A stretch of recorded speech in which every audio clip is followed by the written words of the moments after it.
मैं Mahendra Yadav Shiva group of education Asampur के YouTube channel पर आपका हार्दिक स्वागत है।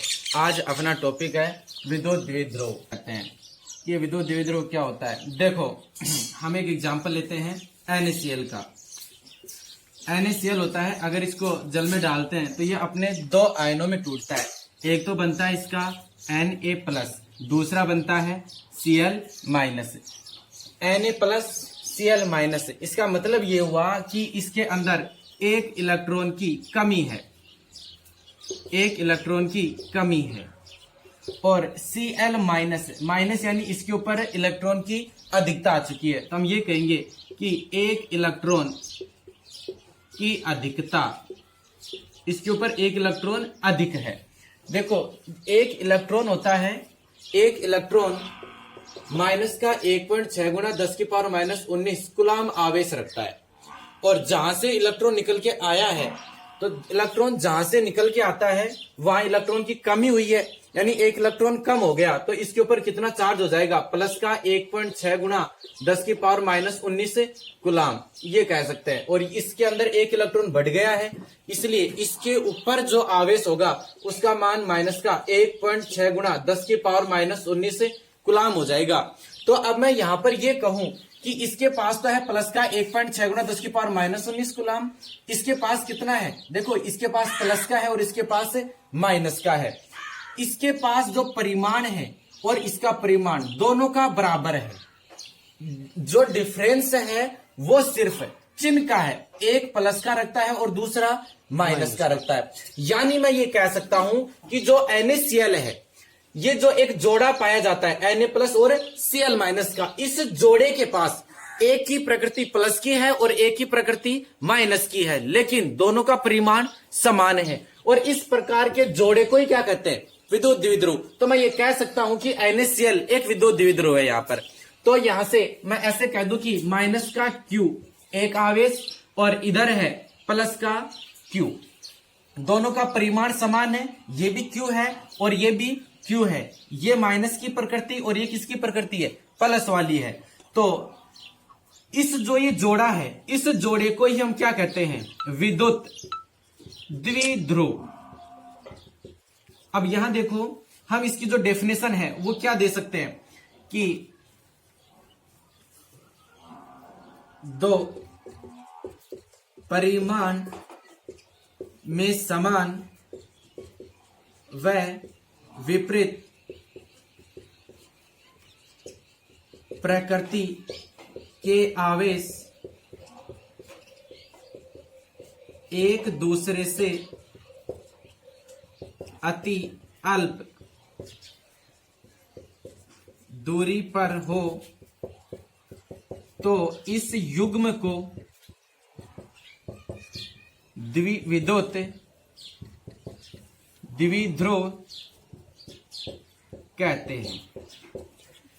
विद्युत द्विध्रुव होने के लिए परिमाण समान, चिन्ह विपरीत। एक बहुत ही इंपॉर्टेंट शर्त यह भी है कि इन दोनों के बीच का जो गैप है वो बहुत ही स्मॉल होना जरूरी है, कि इसके अंदर जो ये गैप है ये बहुत ही कम है, अति अल्प गैप है, बिल्कुल पास पास में हो। और करीबन ये जो गैप होता है ये एंगस्ट्रॉम में होता है, और एक एंगस्ट्रॉम में होता है 10⁻⁻10 मीटर। यानी हम ये अनुमान लगा सकते हैं कि एक के अंदर अगर हम 10⁻10 का भाग दें, यानी 10 के आगे कितनी जीरो लगेंगी, 10 जीरो, तो वो मान देख लो पॉइंट में कितना आगे आएगा जाकर के, इतना मीटर। इतनी अल्प दूरी पर अगर दो आवेश रखे हुए हैं समान परिमाण के, तो उस जोड़े को, उस डिजाइन को हम विद्युत द्विध्रुव कहेंगे। इससे अगला हमारा टॉपिक है विद्युत द्विध्रुव आघूर्ण।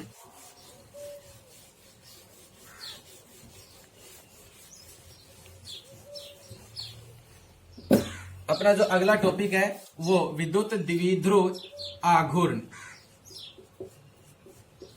Electric dipole moment.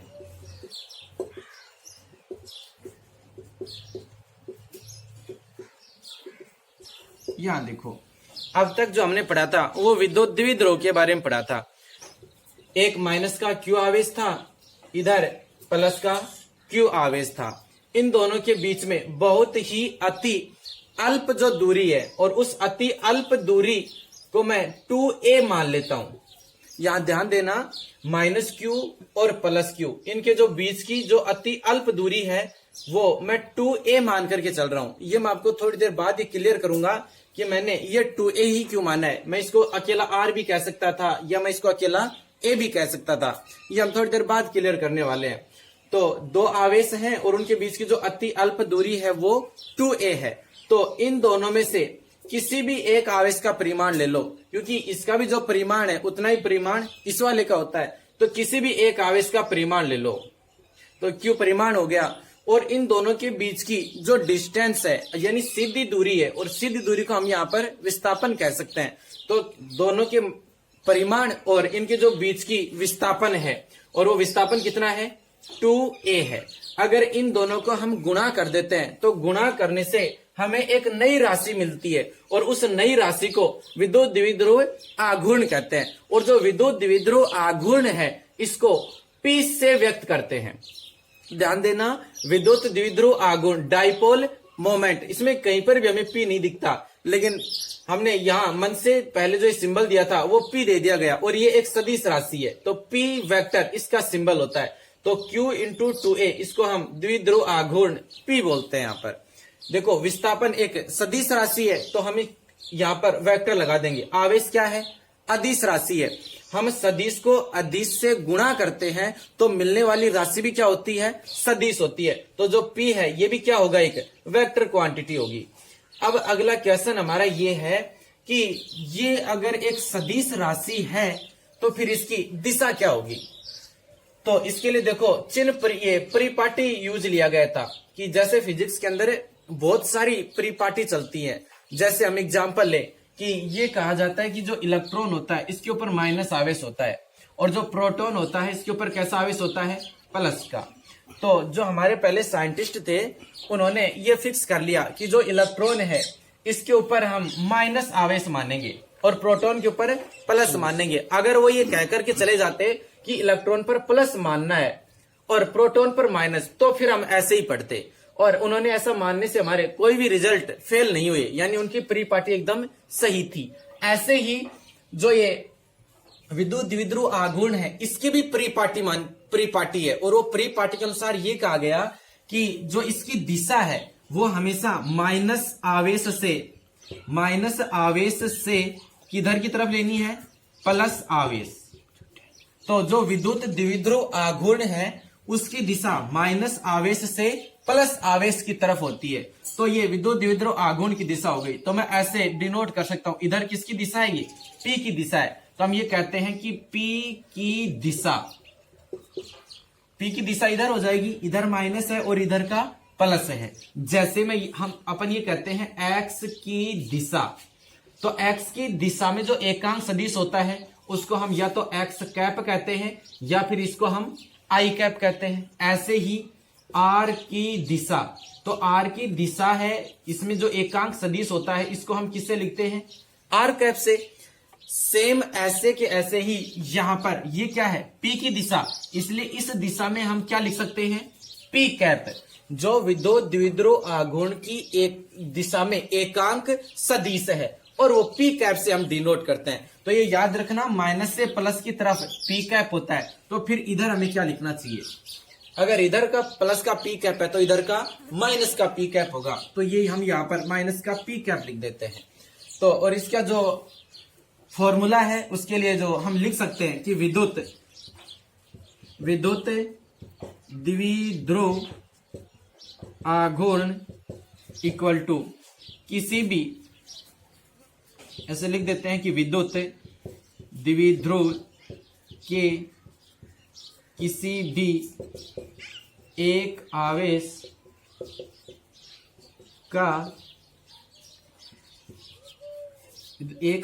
का परिमाण तथा इनके बीच की दूरी के गुणनफल को विद्युत द्विध्रुव आघूर्ण कहते हैं। इसका सूत्र क्या हो जाएगा, किसी भी एक आवेश का परिमाण q और इनके बीच की दूरी हमने मन से 2a मानना है और 2a वेक्टर है तो ये हो जाएगा p वेक्टर। ये हमें याद रखना है। इसका यहां से हम मात्रक भी निकाल सकते हैं। तो इसका मात्रक क्या हो जाएगा, आवेश का मात्रक क्या होता है, कूलाम, और 2a एक हमने दूरी मानी है तो इस दूरी का मात्रक क्या हो जाएगा, मीटर। तो विद्युत द्विध्रुव आघूर्ण का मात्रक कूलाम इंटू मीटर होता है। अब मैं ये क्लियर करता हूं कि हमने यहाँ पर 2a ही क्यों माना, हम यहाँ इसको a भी मान सकते थे। आगे जाकर के हम विद्युत द्विध्रुव आघूर्ण से संबंधित कुछ डेरिवेशन सोल्व करेंगे। उस डेरिवेशन के अंदर हमें जरूरत पड़ेगी कि ऐसे इधर माइनस क्यू लिखा हुआ होगा, इधर प्लस क्यू होगा, तो ये जो जोड़ा है समान परिमाण और विपरीत प्रकृति का, इस जोड़े को तो विद्युत द्विध्रुव कहेंगे और इसका एक का परिमाण और बीच की दूरी को द्विध्रुव आघूर्ण कह देंगे। हम कभी इसका डेरिवेशन सोल्व करेंगे तो हम बीच में एक सेंटर पॉइंट लेंगे और हमें यहाँ से और यहाँ तक की जो डिस्टेंस है इसकी जरूरत पड़ेगी और इधर हमें यहाँ से और यहाँ तक के डिस्टेंस की जरूरत पड़ेगी। तो अगर हम इसको अभी से 2a मान करके चलते हैं तो फिर हमें बीच का जो ये डिस्टेंस की जरूरत पड़ेगी तो हम उसको क्या कर देंगे, आधा, तो ये a हो जाएगा और यहाँ से यहाँ तक का क्या हो जाएगा, a हो जाएगा। तो हमारे जो डेरिवेशन के अंदर a और a हमें प्राप्त होगा। अगर मैं मान लो पहले से ही इसको a मान करके चलता तो फिर यहाँ से और यहाँ तक का जो डिस्टेंस है वो इसका आधा हो जाता, a/2, और इधर का भी क्या हो जाता, a/2। तो हमारे जो पूरा डेरिवेशन सोल्व करते उसके अंदर बार बार a/2 हमें मिलता। तो हम ये कोशिश करते हैं ज्यादा से ज्यादा कि हमारे जो फिजिक्स के डेरिवेशन है वो बहुत ही इजी हो, और इजी बनाने के लिए हमने क्या किया, जो बीच की दूरी है इसको 2a मान लिया है। बाकी इसका कोई ऐसा खास कारण नहीं है कि हम 2a ही क्यों लेते हैं। ठीक है, अगर हम a/2 ये a मान लेते इसको तो ये a/2 हो जाता और ये भी कितना हो जाता, a/2। तो अभी हमारे डेरिवेशन के आंसर तो आ जाते लेकिन वो थोड़े से कॉम्प्लिकेटेड हो जाते और हम कॉम्प्लिकेटेड से बचने के लिए ये रास्ता अपना लेते हैं। अब अपना अगला टॉपिक है विद्युत द्विध्रुव के कारण विद्युत क्षेत्र की तीव्रता निकालना। इसमें कुछ इंपॉर्टेंट पॉइंट है वो मैं फिर से दोहरा देता हूं कि माइनस आवेश और जो प्लस क्यू आवेश था ये एक विद्युत द्विध्रुव था। इनका जो एक गुणनफल मिला था इसको विद्युत द्विध्रुव आघूर्ण कहा था। जो इसका सबसे इंपॉर्टेंट पॉइंट है वो इसको नोट करना कि विद्युत द्विध्रुव आघूर्ण की जो दिशा है वो माइनस आवेश से और किधर होती है, प्लस आवेश की तरफ है। और माइनस से प्लस की आवेश की तरफ जो दिशा है उसमें जो एकांक सदिश लिया जाता है उसको पी कैप से लिखते हैं। और जब हम इसका डेरिवेशन सोल्व करेंगे तो हमें इसका बहुत ज्यादा जरूरत पड़ेगी।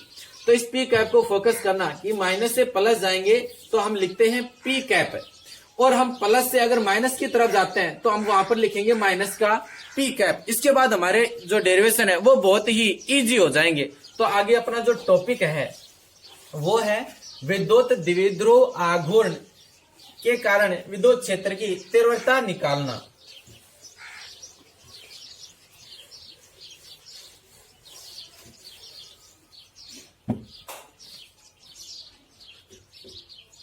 और ये माध्यमिक शिक्षा बोर्ड के अंदर इससे रिलेटेड हमेशा क्वेश्चन हमें मिलते हैं देखने को।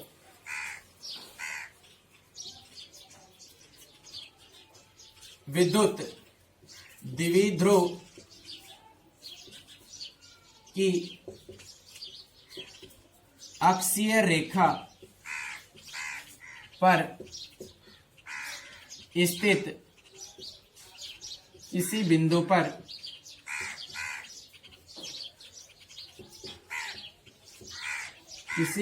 पर विद्युत क्षेत्र की तीव्रता, ये वाला देखो इसके अंदर एक वर्ड आया है अक्षीय रेखा कि ये अक्षीय रेखा यहाँ पर क्या होती है।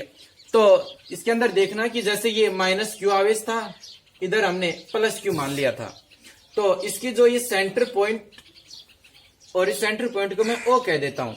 टोटल डिस्टेंस हमने हमारे मन से इसको क्या दिया था, 2a, और यहां से और यहां तक हमने क्या कह दिया था, a, और यहां से यहां तक का a कहा था। तो ये देखो माइनस और जो प्लस आवेश है इनको मिलाने वाली जो सीधी रेखा है, इस रेखा को विद्युत द्विध्रुव की अक्षीय रेखा कहते हैं। तो अक्षीय रेखा की परिभाषा क्या होगी कि विद्युत द्विध्रुव के दोनों आवेशों को मिलाने वाली जो सीधी रेखा है उसको हम अक्षीय रेखा कहते हैं। इसके बाद एक दूसरा आता है निरक्षीय रेखा। निरक्षीय रेखा एक इसका नाम और है विषुवतीय रेखा। देखो इनका जो ये सेंटर पॉइंट है अक्षीय रेखा के तो लंबवत और सेंटर पॉइंट से गुजरनी चाहिए, उस रेखा को निरक्षीय रेखा या विषुवत रेखा कहते हैं। तो ये तो अक्षीय रेखा है, अक्षीय रेखा के लंबवत और सेंटर से गुजरनी चाहिए, तो ये इसका सेंटर है। तो देखो इसके तो ये लंबवत हो गई है और ये सेंटर से जा रही है, तो इस रेखा का नाम विषुवतीय रेखा होगा या निरक्षीय रेखा होगा, निरक्षीय रेखा। अब अपने इसके ऊपर दो डेरिवेशन बचते हैं। एक तो इसकी जो अक्षीय रेखा है, अक्षीय रेखा पर कोई बिंदु P रखा हुआ है कि इस बिंदु P पर विद्युत क्षेत्र कितना होगा। दूसरा क्वेश्चन ये बनता है कि जो इसकी निरक्षीय रेखा है, निरक्षीय रेखा पर किसी बिंदु P पर विद्युत क्षेत्र कितना होगा। तो जो अपना ये चैप्टर है इसके दो डेरिवेशन बहुत इंपॉर्टेंट होते हैं कि द्विध्रुव की अक्षीय रेखा पर कोई बिंदु P है, यहाँ विद्युत क्षेत्र निकालना, या फिर विद्युत द्विध्रुव की जो ये निरक्षीय रेखा है इसके किसी बिंदु P पर विद्युत क्षेत्र की तीव्रता निकालना।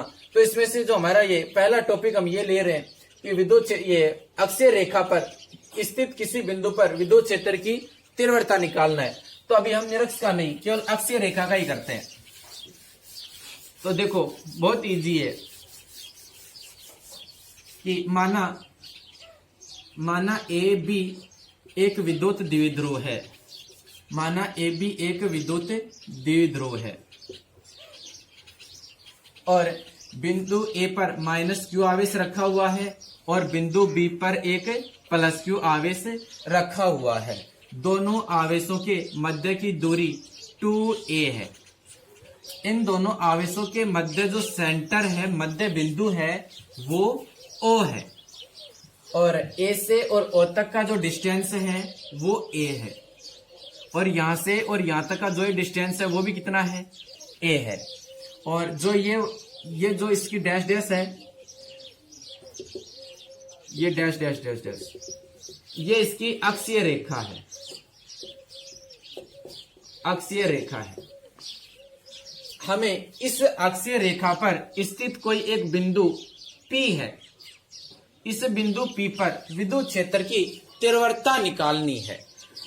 अब यहाँ देखो हम करते क्या है कि एक बार तो इस +q आवेश के कारण बिंदु P पर विद्युत क्षेत्र की तीव्रता निकाल लेंगे।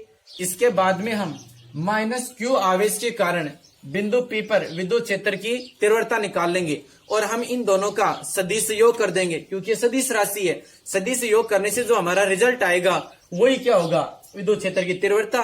तो देखो इसके लिए मैं ऐसे लिखूं कि पहले हम ये क्लियर कर दूं कि जो बिंदु P है ये कहां पर रखा हुआ है। तो जो बिंदु P है इसके मध्य बिंदु O से r दूरी पर रखा हुआ है।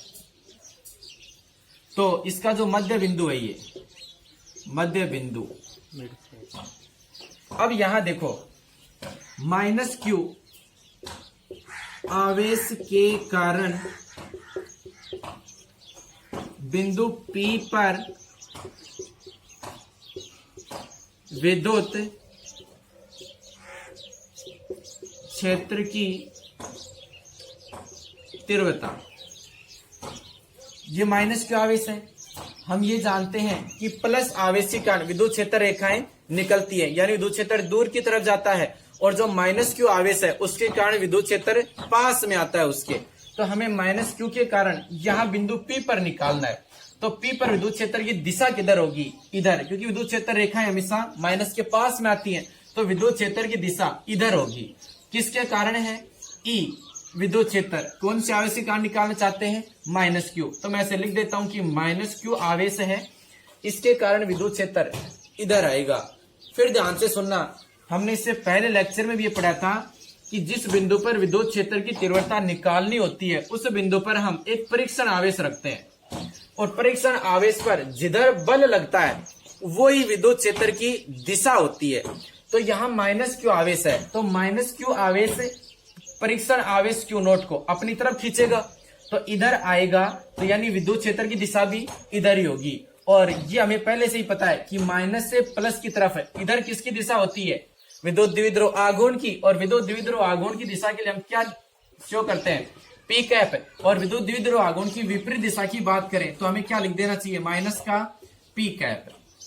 तो अब यहां देखो, माइनस क्यू आवेश के कारण जो विद्युत क्षेत्र है इसकी दिशा किधर है, इस वाली दिशा में, और ये वाली दिशा किसकी है, माइनस पी कैप की। तो मैं लिख सकता हूं ई माइनस क्यू आवेश कारण विद्युत क्षेत्र, और विद्युत क्षेत्र के लिए क्या लिखते हैं, के किसके कारण निकालना चाहते हैं, उसका परिमाण माइनस क्यू, इसका परिमाण कितना आ जाएगा क्यू। हम कितनी दूरी पर निकाल रहे हैं, यानी माइनस क्यू से पी बिंदु पर। तो ध्यान देना, यहां से और यहां तक का तो आर है, और आर में हम ये वाला ऐड और कर देंगे ए, तो ये टोटल आ जाएगा। तो इसको हम क्या लिखेंगे, आर प्लस ए का होल स्क्वायर। और इसकी दिशा किधर है, ये वाली, माइनस का पी कैप, तो ये आ जाएगा माइनस का पी कैप। इसको हम इक्वेशन फर्स्ट दे देते हैं। ऐसे ही देखो, प्लस क्यू आवेश के कारण यहां विद्युत क्षेत्र निकाल लेते हैं, तो वो कितना होगा, प्लस क्यू आवेश के कारण बिंदु P पर विद्युत क्षेत्र की तीव्रता। यहां देखो, E प्लस क्यू किसके कारण निकालना चाहते हैं, प्लस का क्यू आवेश के कारण। तो यहां परीक्षण आवेश क्यू नोट है, ये परीक्षण आवेश है। प्लस इस परीक्षण आवेश प्लस को क्या करता है, प्रतिकर्षित करेगा। तो परीक्षण आवेश किधर जाएगा, इस दिशा में, यानी जो बल की दिशा है वो किसकी होती है, विद्युत क्षेत्र की। तो प्लस क्यू आवेश के कारण विद्युत क्षेत्र किधर जाएगा, इस दिशा में, और ये किसकी दिशा है, पी कैप की। तो मैं ये लिख दूंगा के क्यू, इनके बीच की दूरी कितनी होगी, देखो यहां से हमें यहां तक की चाहिए। मैं अगर इतनी दूरी में से यहां से और यहां तक की दूरी में इतनी सी घटा दूंगा तो ये इधर की बच जाएगी। तो ये टोटल तो है आर, इस टोटल आर में से मैं इतना सा पार्ट घटा देता हूं, और ये इतना सा पार्ट क्या है, ए। तो आर माइनस ए का होल स्क्वायर, और इसकी दिशा किधर है, ये वाली, और इसको हमने किससे डिनोट किया है, पी कैप से, और ये हो जाएगा इससे एक समीकरण 2। अगर आपको ये नहीं पता है कि के क्यू अपॉन ये कैसे बन रहा है, तो आप याद कर सकते हो कि इससे जो पिछला वीडियो लेक्चर था उसमें हमने ये पढ़ा था कि जो यहां किसी बिंदु पर विद्युत क्षेत्र की तीव्रता का जो सूत्र होता है, E बराबर के क्यू अपॉन आर स्क्वायर होता है, कि हम जितनी दूरी पर निकालना चाहते हैं उस दूरी का स्क्वायर कर देते हैं। अगर हमने यहाँ तो आर प्लस ए का स्क्वायर कर दिया, नीचे हमें आर माइनस ए पर निकालना है तो हमने इसका स्क्वायर कर दिया है।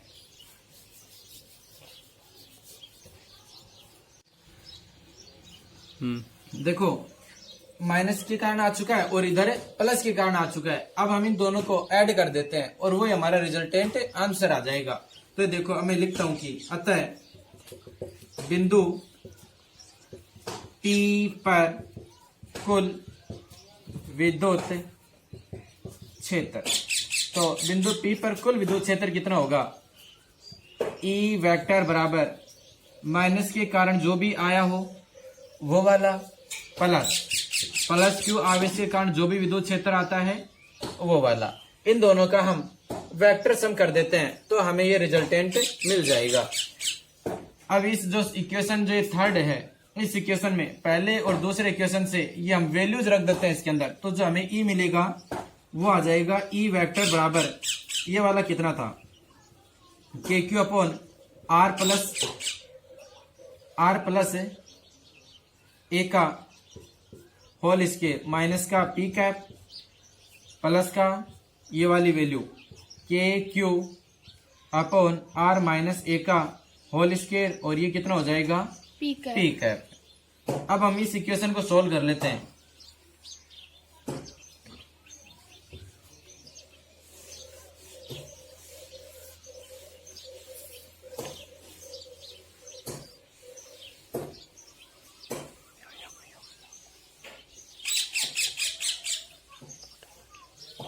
ये देखो, जो ई वेक्टर आया है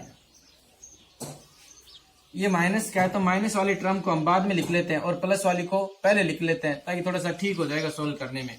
ये लिखा जाएगा के क्यू अपॉन, इसको लिख लेते हैं पहले, आर माइनस ए का whole square p cap minus के q upon r plus a का होल स्क्वायर और पी कैप। जो इसका ये माइनस वाला था ये यहाँ आ चुका है, तो ये हो जाएगा ई वेक्टर इक्वल टू, इसमें से देखो के क्यू अपॉन ये के क्यू कॉमन आ जाएगा बाहर, तो के क्यू अगर हम कॉमन ले लेते हैं तो ये बचेगा 1 अपॉन आर माइनस ए का होल स्क्वायर, फिर माइनस का 1 अपॉन आर प्लस ए का होल स्क्वायर। इसमें से एक पी कैप और बच चुका है और इस पी कैप को हम इधर शो कर देते हैं। और अब ये हमें पता है कि जो पी कैप है वो डायरेक्शन को बता रहा है और एकांक सदिश है जिसका परिमाण 1 होता है।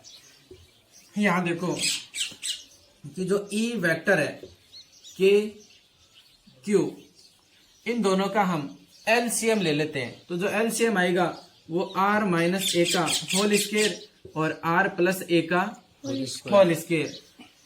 यहाँ देखो आर माइनस ए स्क्वायर से कैंसिल होगा, ये बनेगा, तो इसको हम क्या लिखेंगे, आर प्लस ए का होल स्क्वायर, ये माइनस है, प्लस वाला बचेगा माइनस का, तो आर माइनस ए का होल स्क्वायर, और ये बनेगा पी कैप। आगे ये दिख रहा होगा शायद ए माइनस बी और ए प्लस बी का होल स्क्वायर, तो इसको हम ये लिखेंगे कि ई वेक्टर बराबर के क्यू, ये इसका स्क्वायर खोल लो पर, r square plus A square plus 2r a, कि ए का square plus b square plus 2ab। ऐसे ही इसको भी हम आगे सोल्व खोल लेंगे, तो इसका कितना हो जाएगा ए स्क्वायर यानी आर का स्क्वायर, सेकंड वाले पार्ट का स्क्वायर, तो कितना हो जाएगा A square R square plus A square minus का 2ra डिवाइड में, ये देखो इस टर्म पे फोकस करना, ये लिखा है आर माइनस ए का होल स्क्वायर और आर प्लस ए का होल स्क्वायर। देखो 2 का स्क्वायर जैसे ये लिखा हुआ होता है 2 गुणा 3, तो 2 का स्क्वायर हो और 3 का स्क्वायर हो, तो हम इसको एक साथ लिख देते हैं, 2 गुणा 3 का स्क्वायर होता है, तो वो हम यहाँ पर कर देते हैं कि आर माइनस ए है और ये क्या हो जाएगा आर प्लस ए। क्या इसको हम कंप्लीट का एक साथ स्क्वायर लिख देते हैं, और फिर ये देखो ए माइनस बी और ए प्लस बी, तो ए माइनस बी और ए प्लस बी किसका फॉर्मूला बनता है, ए स्क्वायर माइनस बी स्क्वायर, तो ये हो जाएगा A square minus B square, और कंप्लीट का क्या चल रहा है यहाँ पर स्क्वायर चल रहा है, तो इसको हम यहाँ पर ये लिख देते हैं कि r square minus a square, और कंप्लीट का क्या हो जाएगा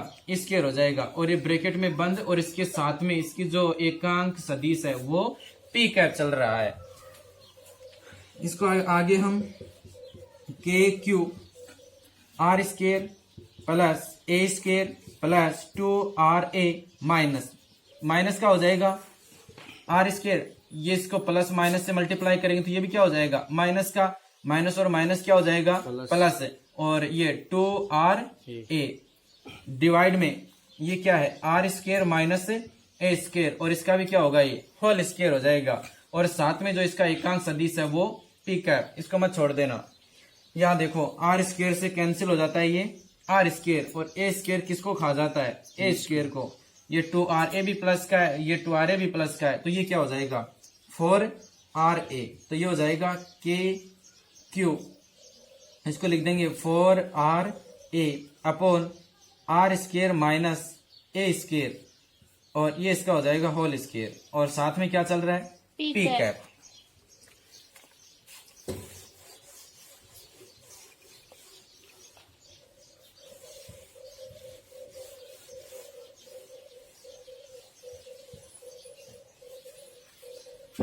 ये वाली स्टेप हमारे पास आ चुकी है, ई वेक्टर बराबर के क्यू ये 4ra upon r square minus a square का होल स्क्वायर, और साथ में क्या इधर पी कैप, ये हमने यहां तक लिख लिया है।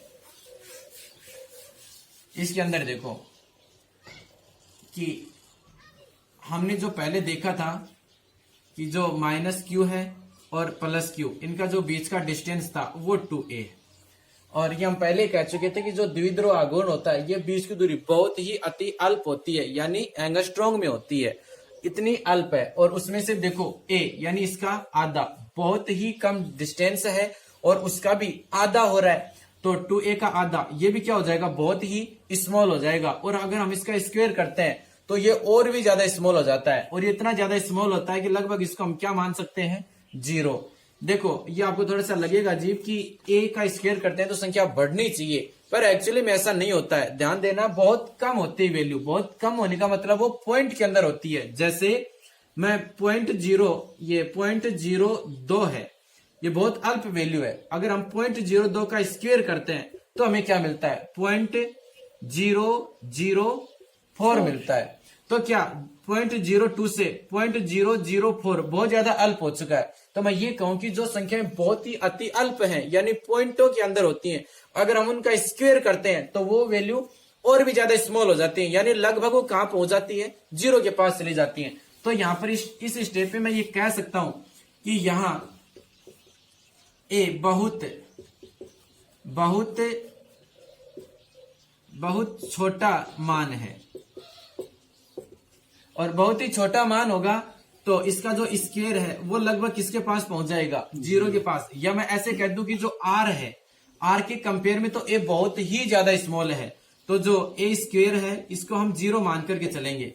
तो ये आगे क्या हो जाएगा, ई वेक्टर इक्वल टू के क्यू, और मल्टीप्लाई में कितना है, 4RA बटा, और ये क्या हो जाएगा, आर स्क्वायर माइनस 0 का होल स्क्वायर हो जाएगा। और इसको हम फिर आगे क्या लिख सकते हैं, ई वेक्टर इक्वल टू के क्यू, और ये हो जाएगा 4RA डिवाइड में r की पावर 4।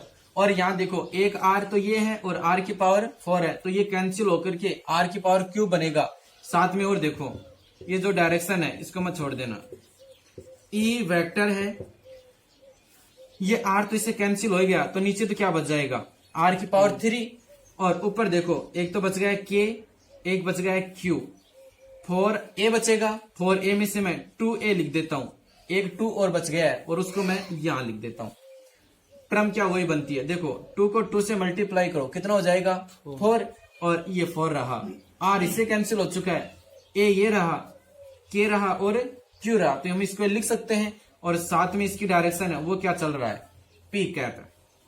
आगे देखो हम ये बहुत अच्छे से जानते हैं कि विद्युत द्विध्रुव आघूर्ण P होता है, उसका मान क्या है, किसी भी एक आवेश का परिमाण और दोनों आवेशों के बीच की दूरी, जो हम पहले ही डायरेक्ट ये फॉर्मूला लिख चुके हैं।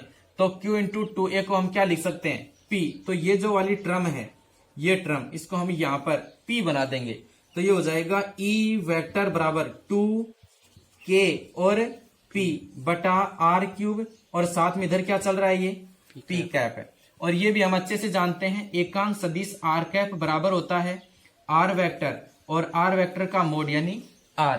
अगर मैं इस R को इधर मल्टीप्लाई कर दूं तो R को मैं R कैप से गुणा करता हूं तो क्या बन जाता है, R वेक्टर। ऐसे ही अगर मैं R को P कहूं और R कैप यानी क्या हो जाएगा, P कैप, तो इसको मैं क्या लिख दूंगा, P का वेक्टर। तो यहाँ पर भी देखो वही चीज हमें दिख रही है, P को अगर मैं P कैप से मल्टीप्लाई कर देता हूं तो वो क्या बन जाता है, P वेक्टर।